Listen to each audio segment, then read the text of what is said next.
So normally on this channel, I'm sharing with you all of the things that I'm growing in my garden, how to care for them, what combinations look good, which perennials and shrubs seem to perform best in my Atlanta garden. But today, I wanted to share with you something that I'm accidentally growing, what to look for, how to identify, and how to harvest, because it's something that is growing just this time of year in early spring. It's in this frame. Do you see it? Do you see it now? That's right. Somehow I'm accidentally growing morel mushrooms. Quick check to make sure it's hollow, and yep, it's a morel. So this is a morel mushroom, and it's actually one of the more expensive and rare mushrooms for a couple of reasons. First off, we haven't figured out how to grow these on a farm and sell them that way. These grow in the wild, normally in the depths of forests, and so they have to be hunted. Another reason why they're so expensive is that they have a very short growing window, and they're only up for a few weeks in the spring. So this is quite a treat. So if you're going mushroom hunting, this is the right time of year to do it in Georgia when things are really leafing out and the soil is warming up. Morel mushrooms can be found all over the southeast. I don't think quite as south as Florida, but definitely Georgia, Tennessee, North Carolina, South Carolina. Allegedly, the closer you get to the Atlantic, the rarer morel mushrooms are to find. But here in the Atlanta region, now is a great time to go hunting for morel mushrooms, and there's a couple of different trees that they're associated with growing. So I'm lucky enough to have tulip poplars in my neighbor's backyard. I don't personally grow and I've never planted them, but morel mushrooms are closely associated with the tree roots of tulip poplars, of elms, and of ashes. So you can find them growing under the canopy of those trees this time of year. Also found a couple of morel mushrooms closer to the compost area, so let's go harvest those, and then let's talk about how to identify morels versus a false morel.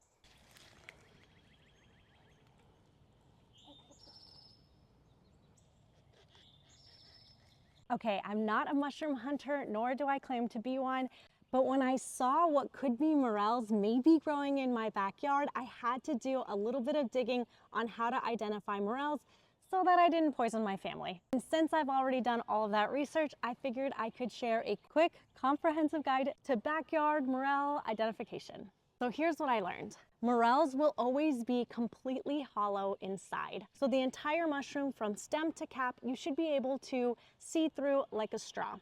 Another thing that I learned is that all of the divots on the morel mushroom need to go inwards. So if something looks kind of like a blobby brain, that is something called a false morel, and that is something we do not eat. For a true morel, the cap has to be entirely attached to the stem. There is something called, I think it's called a half cap morel, something like that. Apparently it is still edible. It's not quite as valuable as a true morel, but you won't have any ill side effects if you eat a half morel, unlike if you eat a false morel. So really, if your mushroom has those three things, divots that go into the mushroom, a stem and cap that's completely hollow, and a stem and cap that is completely attached, congratulations, you have found a morel. So mushrooms and other type of fungi, they're not like plants, so they don't grow up from roots, so it doesn't matter how you harvest it. I could have yanked them out of the ground, but for cinematic effect, I went ahead and sliced them with a knife. Mushrooms don't grow from roots or seeds like other plants might, but instead they grow from spores, and there's spores all over this mushroom. So this might sound silly, but I really do want to see these come back. So before I take these inside and cook them up for my family, I'm gonna walk around and sprinkle mushroom spores all over just by shaking them. But I'm going to do that under the canopy of the tulip poplar trees so that it has the best chance of coming back for me next year, and who knows, maybe growing more. And this could be a steady accidental crop for me.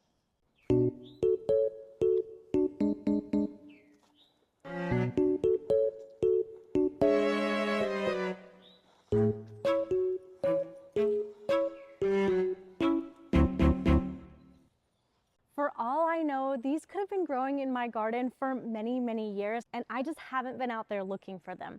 Remember, these have a pretty short growing window, and their season only lasts for a few weeks. So who knows, you might also be growing an accidental crop of morel mushrooms. So get out there and check your gardens. Look under those elms, tulip poplars, and ashes and see if you've got any gold growing in your garden.